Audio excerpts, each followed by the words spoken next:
She said that the first step was there was like a and they would have to do would be her and an escort. That's the shocking testimony that had Diddy literally losing it in court. Cassie Ventura took the stand and described the horrifying darkroom torture sessions that will make your skin crawl. Now, step 2, she alleges, is that's when all the baby oil comes out. And guess what? Step 3 is even worse. And step 4, that's not for the faint-hearted. In this video, I captured Diddy's scalding reaction, a detailed description of the darkroom session and the impact on Diddy's case. Let's get into it. Cassie's bombshell testimony. The courtroom erupted when Cassie Ventura, pregnant and composed, took the stand to detail the horrors she allegedly endured at the hands of Sean Diddy Combs. She says that, you know, it was very well choreographed. Like, it was almost, when she was describing it, I was like, it sounds like he was shooting a music video. Executive producing. No, for real, for real. Y'all, these weren't just wild parties. These were methodical, organized events that Cassie described as being choreographed, like Diddy was directing a music video. This man treated these encounters like he was shooting a Bad Boy Records production, complete with specific lighting, scents, and props. Cassie broke down these freak-offs into 4 distinct steps, explaining the disturbing system that Diddy allegedly created. So that first step was the descriptive foreplay, and then step 2 was the touching. Step 1 was what she called descriptive foreplay, where she would have to verbally describe everything happening with the male escort. Diddy wanted to hear every detail, like he was listening to an X-rated audiobook. Oh, she said that the first step was there was like and they would have to do would be her and the escort, and she would have to talk out loud and describe what she was seeing. Step 2 was the touching phase, and this is where all that baby oil would come out. When authorities raided Diddy's properties, they found over 1,000 bottles of baby oil and lubricant. That's not a personal supply, that's a wholesale inventory. Man was running an entire slip and slide operation in his bedroom. She said that they would oil up so much. That was like a big thing for Puff, allegedly. Like, you had to be oiled, that every 5 minutes they were like just re-oiling because you want you to look like a shiny suit. Yeah, because it glistens, and I guess it's the sexiness of baby oil. Step 3 was the oral activities, which Cassie admitted she would rush through just to get it over with because she didn't want to be doing any of this in the first place. She was just participating because she was so in love with Diddy and didn't want him to do these things with anyone else. She just was doing it because she was so in love, and she said she didn't want him to go and do it with anybody else. Now, step 4 was the actual intercourse, where they would engage in, sex. Step 4 was the actual intercourse, where sometimes Diddy would just watch, but other times he would join in if they were really comfortable with an escort. But wait, it gets even worse. Cassie testified that after these encounters, Diddy would make her take the male escort's finishing product and rub it on his chest and nipples. I'm trying to keep this family friendly, but what in the actual... She said that a lot of times after they would finish, the escorts would have a happy ending, and Puff would make her take that happy ending and rub it on his nipple, and then they would engage in whatever they were going to do, just Cassie and Puff allegedly. So his man milk on Puff. That's what Cassie's alleging, that that Puff liked her to rub it on his chest and on his nipple. They actually called it man milk. In the courtroom, this testimony had everyone gagging, including Diddy's family members who were present. So chocolate-covered nipples with a semen drizzle. Yo, shut up, man. And Glaze, we have to say glaze. One of the most disturbing allegations involved a male escort who was allegedly made to urinate on Cassie during one of these encounters. When asked why she didn't just tell them to stop or move out of the way, Cassie explained, when they would get to a point where it was too much for her, sometimes he would tell the escorts, Puff would tell the escorts allegedly like, yo, all right, let's stop, let's chill. So they asked her like, why wouldn't you just tell them to stop yourself? And she said, I mean, I'm laying on the floor and allegedly intoxicated by all these things, and it's 2 men standing over me. What am I going to do? So I just laid there. Cassie painted a picture of complete powerlessness in these situations, often being under the influence of substances and feeling unable to resist. She was allegedly forced to participate in these activities even during her monthly cycle, which she didn't want to do but felt coerced. And we've heard this story, but she said that, because we heard before that there were extra linens because of dookie on the sheets. So what she said was she was actually made to have freak-offs during her period, and so there would be blood on a lot of the sheets. But why did Cassie keep participating if she hated these encounters so much? She explained that she was a very jealous girlfriend who was desperately in love with this powerful rich man with a 17-year age difference. She didn't want another woman taking her place, and Diddy had shared his secrets with her. She felt vulnerable because he had shared this secret of these voyeurisms and freak-offs that he liked to do. She didn't want another woman coming in and swooping up in her place. And a lot of times she alleges, and we saw actual text messages they brought up where she tried to tell him she didn't want to do a freak-off. The prosecutors even showed text messages where Cassie tried to tell Diddy she didn't want to do a freak-off, and his response was basically, you're boring, you're predictable. Classic manipulation tactic. Cassie felt pressured to comply, so he don't do it with somebody else. During Cassie's testimony, Diddy was visibly shaking in the courtroom, looking pale and significantly thinner than his usual self. His nervous state was apparent to everyone present. But you said, how did he look? They look stressed out. He's definitely a lot thinner. face is very pale, a lot of gray hair, some black, but a lot of gray hair. You could tell he was nervous, and he said it in the courtroom, and he had asked to go to the bathroom. He was like, excuse me, Judge, I'm a little bit nervous, but you could tell at one point in time I saw, and I was watching him very closely, I saw like his hands shaking a bit, but very involved. He's fighting for his life, literally.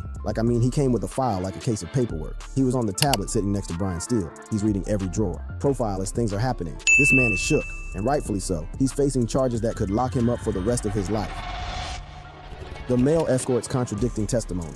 Now here's where things get even crazier. Remember that male escort who allegedly participated in these freak-offs? Well, he took the stand, and what he had to say painted a very different picture. The escort was described as a black man, probably like 5'7", really stocky, like, muscle. He testified that Cassie called him every time they wanted to hook up, and that when he first met them, he was told it was for a bachelorette party. He shows up in an NYPD t-shirt, and he says Cassie opens the door. She's in red lingerie, she's in a wig, dark glasses, and pumps. According to the escort, Cassie told him, "My husband likes to do special things for me. He wanted to do this for my birthday." When he walked in, Diddy was allegedly sitting in the corner with a bandana tied around his face and a hat on. The escort testified that he and Cassie had intimate relations on the couch while Diddy sat in the corner and pleasured himself. He claimed he recognized Diddy immediately by his voice when Diddy spoke.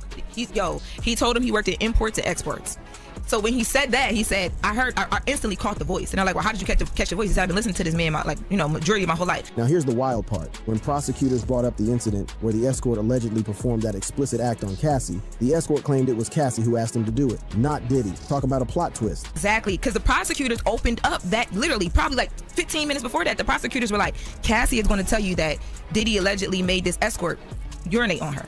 That there's an escort sitting in front of us, sworn in on the stand saying, no, Cassie told me to do that. This created a huge discrepancy in the case, potentially undermining Cassie's credibility. However, the escort did corroborate some aspects of abuse, claiming that he couldn't get hard anymore after seeing Diddy allegedly beat up Cassie badly at her house. He said one time he couldn't get hard anymore because he went to Cassie's house. They got comfortable with him, came to Cassie's house. When he was there, Cassie and Diddy was in the room. He was outside in the living room. Diddy comes out and goes off on Cassie, allegedly beats her up bad because she took a long time to come back in the room to him. And he said after he saw that was his first time seeing her get physically touched. So while the escort's testimony contradicted Cassie's claim about who initiated certain activities, it still supported the narrative that Diddy was physically abusive towards her. The escort's testimony was still ongoing, with cross-examination set to continue. This all had a visible impact on everyone in the courtroom, including Diddy's family members who were present. It was awkward for me to watch them have to listen to all of this. After he started, the male escort started getting into a lot of the and stuff, they got up and left. Imagine sitting there while people describe your father's alleged sex parties in graphic detail. That's a therapy bill waiting to happen. The charges, defense strategy, and surveillance video. Let's break down exactly what Diddy is facing in this trial, because it is serious. Sean Diddy Combs' trial began with jury selection on May 5th, 2025, at the Daniel Patrick Moynihan Courthouse in Manhattan, with opening statements scheduled for May 12th. He's facing 5 counts. 1 count of racketeering conspiracy, could get life. 2 counts of sex trafficking, minimum 15 years each. 2 counts of transportation for prostitution, up to 10 years each. Diddy has pleaded not guilty to all charges, but the prosecution came in with receipts longer than a CVS receipt after you buy some chapstick. The prosecutors are painting a picture of Diddy as a man who couldn't control his anger, especially when it came to Cassie. They brought up an incident where Cassie supposedly got upset that Diddy was dealing with other women, so she decided to go deal with someone else. When Diddy found out, he allegedly grabbed his gun, took 2 staff members, one of whom did not want to go, and went looking for Cassie at this man's house. The prosecutors are calling that kidnapping. She decided to go deal with somebody else, so she dipped. Puff was coming, he came, he's looking for her, can't find her. He grabs his gun. 2 of his staff members, one of the staff members said that she did not want to go, and allegedly she was forced to go, so they labeled that kidnapping. And they went to this man's house looking for Cassie in this rage. Cassie wasn't there, and it was like all hell broke loose. What in the Tony Montana is that? Imagine if your ex pulled up to your new booze crib with a squad and a strap just because you moved on. That's not I'll be missing you, that's I'll be threatening you. Now, Diddy's defense team came in with an interesting strategy. They basically admitted to everything except the actual charges. They're saying, yeah, he was trash, but not criminal trash. All they did was own up to everything. They're like, look, he was angry. He can't control his anger. He, might have abused drugs and been a horrible boyfriend. Y'all gonna hear text messages and audios that make him sound like a horrible person, and that he may have been. All of the most horrible things you could think about him when it comes to how he dealt with the women in his life.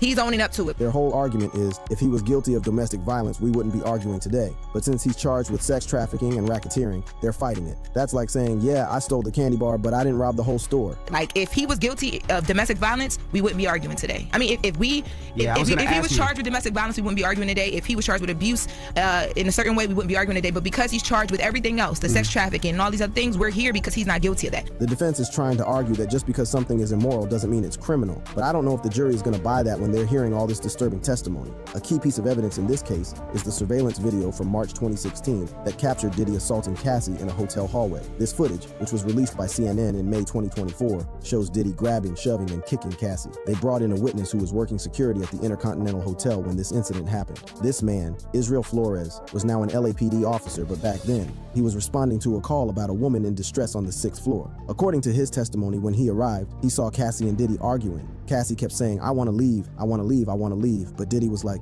no, she's not going anywhere. The security guard had to step in and tell Diddy that if she wanted to leave, they would allow her to get her things and go. He also claimed that when he walked Cassie and Diddy back to their room, he saw a man in dark clothing sitting on the bed, which becomes important because of the conflicting narratives about what led to the hallway assault. Cassie's version is that she was trying to get away from one of those freak-off situations that she didn't want to be part of, and that's why Diddy assaulted her in the hallway. But Diddy's team claimed that's not what happened at all. Now, Diddy's team is saying... so that's why the video matters to the court.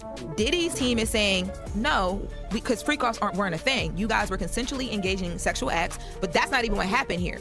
According to Diddy's team, they were arguing over something Cassie saw on Diddy's phone. They're saying it was just a very tumultuous, jealous relationship, not anything to do with forced sexual encounters. During cross-examination, Diddy's lawyer, Brian Steele, tried to discredit the security guard's testimony by pointing out inconsistencies. The security guard claimed Cassie had a purple eye when he first saw her, but that wasn't in his incident report from 2016. He also mentioned seeing a man inside their hotel room, but that wasn't in the report either.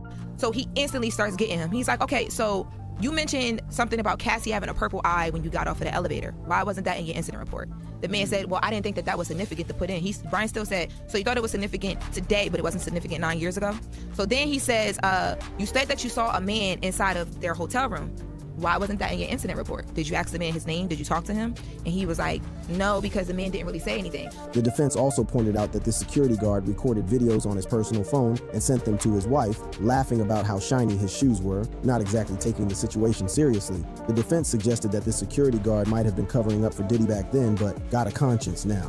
Regardless of the security guard's credibility issues, that video of Diddy assaulting Cassie doesn't lie. It's important to understand that Cassie's lawsuit filed in November 2023 was a catalyst for all of this. That lawsuit was settled the next day, but it opened the floodgates for over 60 more lawsuits against Diddy. By April 2025, over 63 lawsuits had been filed against Diddy, with allegations spanning from 1991 to 2022. We're talking about over 100 alleged victims, including 25 minors and one as young as 9 years old. If that doesn't make your skin crawl, I don't know what will. Prosecutors allege that Diddy ran a criminal enterprise that involved sex trafficking, forced labor, kidnapping, arson, bribery, and obstruction of justice. They claim he would force women into days-long sexual activities with male commercial sex workers using violence, intimidation, narcotics, financial control, and threats. The allegations about his white parties are particularly disturbing. These events, held from 1998 to 2009 in places like East Hampton and Beverly Hills, were once celebrated for their glamour and exclusivity. But behind the scenes, accusers claimed these parties had a much darker purpose. For example, Adria English, a former employee, alleged in a July 2024 lawsuit that she was groomed into sex trafficking at these white parties, being coerced into sexual acts with guests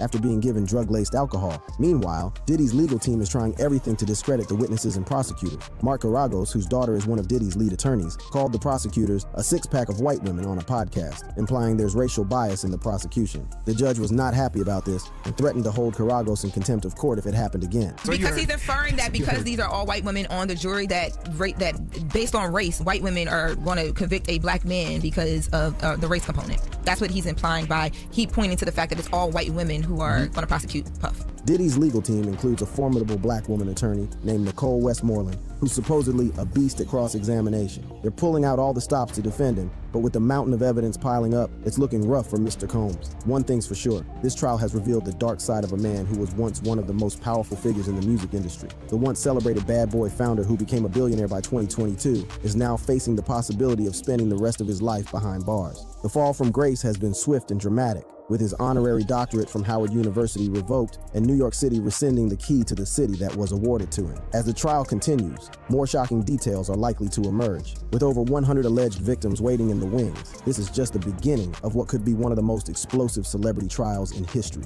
The prosecution seems to have a strong case, but Diddy's defense team is fighting tooth and nail to get him acquitted. Will justice be served, or will Diddy somehow manage to escape these serious charges? Stay tuned for more updates on this developing story. If you love this video, click on the card showing on your screen for more videos like this.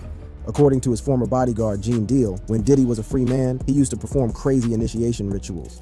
On the third day, they would drink, party, be merry, and the men would have sex with each other.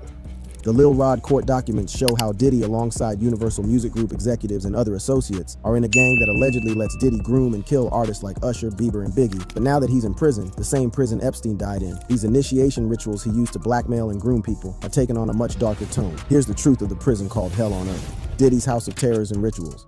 Tragically, the downfall of music producer and rapper P. Diddy is being accompanied by a series of little dirty secrets dancing in the light of the day. One of the horrifying secret occurrences is his gang initiation ritual, which has been characterized by paying homage to certain spirits at midnight during the full moon, and a night of endless homosexual activities by the initiates. People who believe in the cult was looking for that moon on 12/12 at 12 a.m. And they were doing spiritual rituals at that time. Who is this dude and how did he know this? This is Gene Deal, a former celebrity bodyguard who has done extensive protection work for Bad Boy Records and was P. Diddy's personal bodyguard for a number of years. He was even on the scene as Puffy's personal bodyguard on The Night Rapper, the notorious Big, was shot and killed. Now that you know who Gene Deal is, let's proceed with his shocking revelation about Diddy's wild ritual. The celebrity bodyguard explained that on the last day of the ritual, after the full moon has been sighted and the seasons are changed, that's when people... They paid homages to certain sacrifices and homages to certain idols. And on the third day, they would drink, party, be merry, and the men would have sex with each other. Shockingly, Gene Deal is not holding back any information. He is spilling all the beans about the ritual process Sean Diddy Combs indulges in. And you heard him. On the third day, he explained that the men would exchange gifts as they drink and marry, then wrap up the night by having sex with each other. If you don't believe it, look it up for yourself.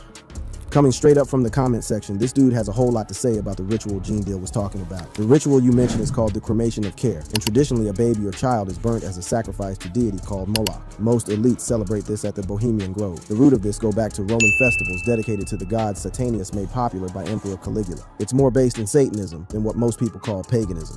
Just wow. However, Diddy's former personal bodyguard is not the only one running their mouth about the extremely shocking lifestyle they experienced at Diddy's. Musician Usher, who was entrusted in Diddy's custody at the age of 13, said he saw very curious things when he lived with the music mogul. The You Got It Bad musician, 45, appeared on the Howard Stern show in 2016, where he opened up about his time living with Diddy for a year when he was 13 years old. Hey, it was curious. I got a chance to see some things. Yeah, but you were 13. What were you seeing? I went there to see the lifestyle. Right. And I saw it. And it was but I don't know if I could indulge and understand what I was even looking at. It was pretty wild. Usher then recalled that there were famous artists like Biggie Smalls, Lil' Kim, Craig Mack, Faith Evans, and Mary J. Blige, who were also hanging around at the time. When asked if he was staying up until 4 a.m. partying with Diddy and his entourage, Usher said he could, and actually stayed up longer than that. In a different interview with Rolling Stone in 2004, Usher revealed that P. Diddy exposed him to a different lifestyle, specifically to a different style of sex. He explained, "It's so hot in the industry, man. There was always girls around. You'd open a door and see somebody doing it, or several people in a room having an you never knew what was going to happen." In February 2024, the musician and stepper also opened up to People's Magazine about the crazy lifestyle he experienced at Diddy's Flavor Camp. He recalled how he was able to meet the big tops of the industry at a very early age, and also witnessed the making of some of the greatest albums in the industry. He recalled, "I can remember Outkast making their first records and being able to hear Rico Wade work on these songs, literally sleeping in this man's living room, being in the dungeon, just kind of being around and just trying to figure out who's who." But here's where it gets crazier. After experiencing most of the fun of his life and and meeting the right connections in the industry as a young boy. Howard Stern asked the musician if he would like to send his son to one of those Diddy's flavor camps to acquire the experience he did. His response revealed a deeper meaning. You're a dad now. Would you ever send your kid to Puffy camp? No. Hold up, did you see how straight up he came with that? No, he is not about to make the same mistake of sending his offspring to experience what he did. These two comments represent the reaction of most people to this 2016 interview. This person reiterated, would you ever send your son to Puffy camp?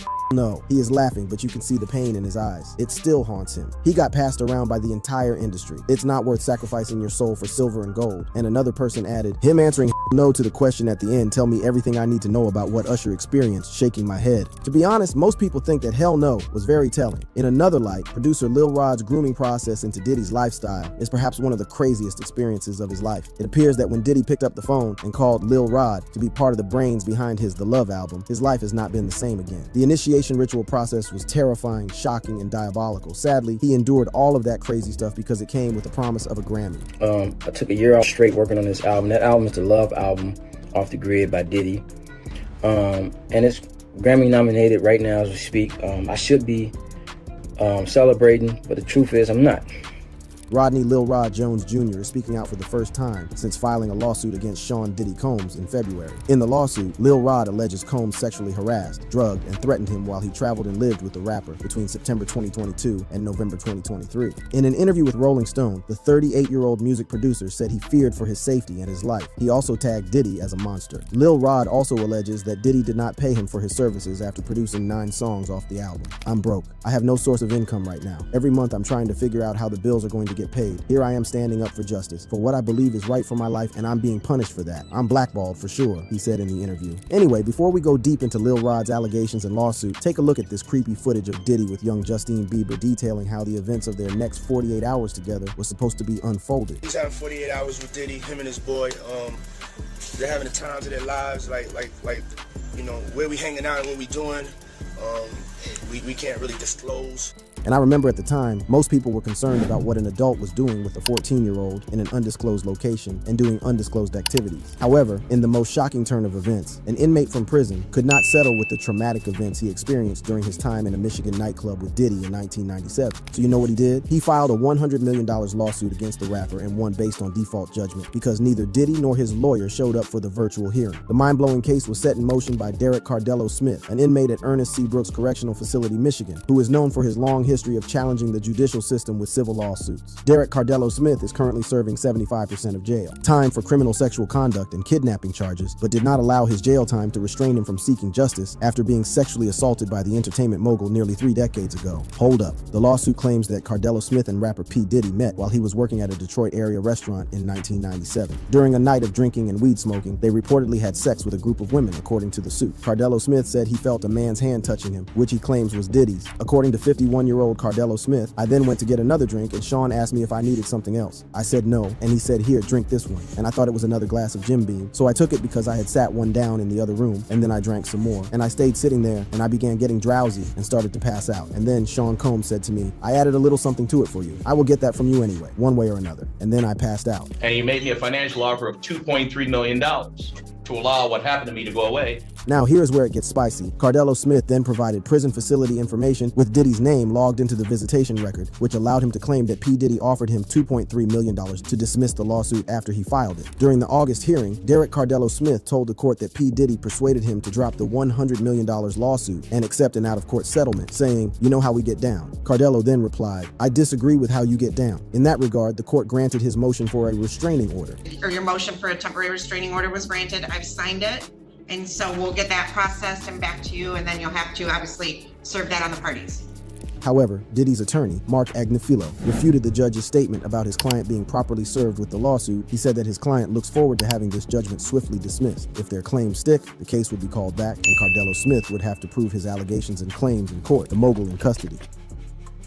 Some people said the simultaneous home raids by federal agents on 2 of Diddy's homes in Miami and Los Angeles earlier this year were signs that the rapper would soon be going down R. Kelly's path. Well, they were right, because on Monday, the embattled music producer and rapper was arrested in a Manhattan hotel in New York City, barely 24 hours after the news of the $100 million judgment against him went viral. At the time of the arrest, it was unclear what the charges against him were, because he was arrested based on a sealed indictment by a federal grand jury. According to TMZ, just a couple of hours before the rapper was arrested, he was confidently strolling the streets of New York City, greeting and taking selfies with fans alongside his son, Christian King Combs. Sources reported to TMZ that the rapper's arrest was scheduled for Tuesday morning, but due to some complications, Homeland Security surprised the rapper in a Midtown hotel where he was staying and arrested him based on a sealed indictment issued by the Southern District of New York. It has been confirmed that Diddy was taken into federal custody in Lower Manhattan. It appears the action was taken in connection with the ongoing criminal investigation into alleged sex trafficking and other offenses that led to search warrants being issued and executed at Diddy's homes in Beverly Hills and Miami. A courtroom sketch shows P. Diddy in his first courtroom appearance following the indictment where the charges against him were read and litigated. According to the 14-page federal grand jury indictment, Sean Diddy has been charged with racketeering conspiracy, sex trafficking by force, fraud, or coercion, and transportation to engage in prostitution. According to news reports, as expected, at the hearing in Manhattan, the rapper pleaded not guilty to all the charges labeled against him and has tried to bond his way out of jail, but to no avail.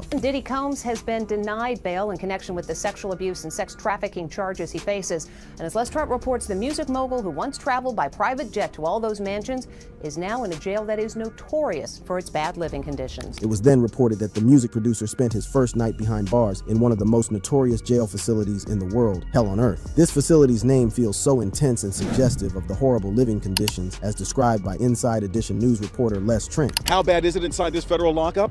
There have been 2 murders, 4 suicides, and numerous stabbings and lockdowns in recent years. It's so out of control inside that 4 federal judges are reportedly refusing to send any more prisoners here. Unfortunately, for someone like Diddy who had enjoyed a life of luxury, comfort, and freak-offs, he would definitely find a hard time adapting in his new environment where he has only a half-inch mattress without a pillow, plastic chair, and just 3 5-fit spaces to move around. Reports say that Diddy's lawyer Mark Agnifilo told the judge that the facility is inhumane and a total tragedy. Hence, he is trying all he can to keep Diddy out of jail. His attorneys were so eager to keep him out of jail to the extent they are offering his $48 million mansion in Miami Beach and his private jets as bail. Inside Edition reported that Diddy's lawyers offered to restrict female visitors from visiting his house if granted bail, except for his mother, sisters, and mothers of his children. However, the judge refused to bend. After spending a night in Hell on Earth, CBS News reported that the music mogul walked into the courtroom for his bail appeal hearing looking calm and humble. However, despite the confidence and the calm fronting he walked in with, the federal judge denied him bail again, saying that if released, Diddy is more likely to tamper with evidence and/or witnesses. This is largely because prosecutors accused Combs of witness tampering, saying at the hearing yesterday that the rap mogul's employees tried to ensure his ex-girlfriend Cassie and hotel employees wouldn't say anything about a beating at a Los Angeles hotel 8 years ago. They argued that video of the assault, which captured Diddy kicking and stomping on the singer Cassie at the Intercontinental Hotel in 2016, disappeared from the hotel's server before it was later obtained and published by CNN. According to authorities, bags of pink powder were found in Diddy's hotel room during his arrest. After Diddy flew to New York to await arrest 2 weeks ago on the advice of his lawyers, bags of pink powder were discovered in his hotel room. Although the powder was not tested, the prosecutors said it appeared to be narcotics and that similar bags previously seized at Combs' properties during the home raids tested positive for drugs, including ecstasy. Note that during the same raid, 1,000 bottles of baby oils were also retrieved from Diddy's residence. It is why some people think it would be hard for Diddy to get out of this mess because he spent his entire career working tirelessly to retire in prison. As evidence, authorities have interviewed more than 50 witnesses and collected dozens of cell phones, laptops, and hard drives, and they have a video that they claim shows the coerced sex and heinous acts that Diddy is accused of orchestrating. Hold up, guys. Let's not forget Lil Rod Jones' February lawsuit against Diddy. According to producer Rodney Lil Rod Jones' 73-page court document, due to his job description, which required filming P. Diddy at all times, he has secured 100 hours of footage showing P. Diddy alongside his associates and guests engaging in a series of illegal activities, which includes the use of ecstasy drugs and distribution of unregistered firearms. His lawsuit alleges that the A-list rapper has been involved in sex trafficking and assault on Lil Rod and other victims, including minors. Lil Rod's accusations, as well as the grand jury indictment, portray the rapper as a horrifying abuser and monster. However, in his defense, Diddy's lawyer warned that his client should not, in any way, be mentioned in the same sentence as some of the country's most notorious criminals. According to NBC News, the music mogul's defense attorney, Mark Agnifilo, said Combs is not disgraced singer R. Kelly, sex cult leader Keith Raniere, or accused sex trafficker Jeffrey Epstein. Mark Agnifilo objected to the claims of the federal grand jury indictment that his client committed sex trafficking and other sexual assault-related charges. He referred to Diddy's crime as only cheating and being unfaithful over a dark period. He told the court, "This is different. These were consenting adults." Funnily, he added, "This is evidence not of sex trafficking, but of being caught being unfaithful." In his argument to grant bail for Diddy, Mark reminded the court he was in a 10-year loving relationship through dark periods. Although the first trial seemed to have gone out of their favor, Diddy's lawyer is still hopeful for bail in order to get his client out of hell on earth. He revealed that the rapper planned on surrendering to authorities before he was arrested in New York. While talking to reporters outside the courtroom, Mark Agnifilo said, "Mr. Combs is a fighter. He's going to fight this to the end. He's innocent." innocent. He came to New York to establish his innocence. Then he proceeded to assert his claims that Diddy is not afraid and he would fight to the finish. There's nothing that the government said in their presentation today that changes anyone's mind about anything. Why was Diddy arrested?